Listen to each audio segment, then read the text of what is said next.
Today is Surah Rahman. It's a beautiful surah in the Holy Quran. أعوذ بالله من الشيطان الرجيم. بسم الله الرحمن الرحيم. الرحمن علم القرآن خلق الإنسان علمه البيان الشمس والقمر بحسبان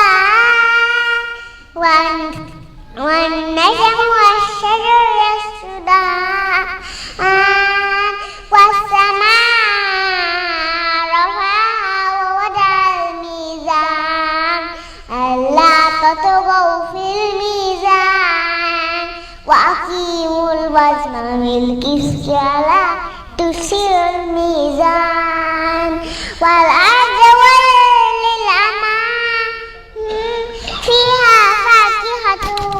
والنجم ذات الأكمام والحب ذو الريحان فبأي آلاء ربكما تكذبان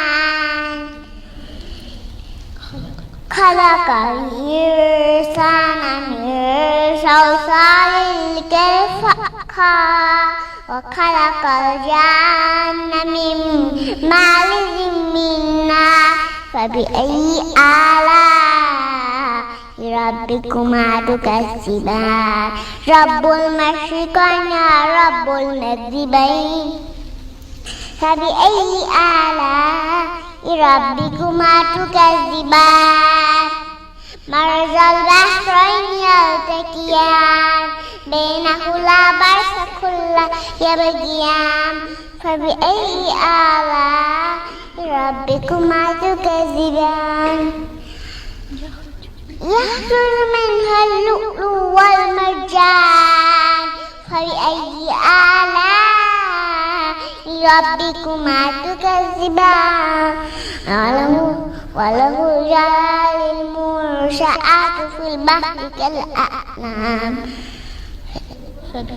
فبأي آلاء ربكما تكذبان كل من عليها فان ويبقى وجه ربك ذو الجلال والإكرام صدق الله العظيم.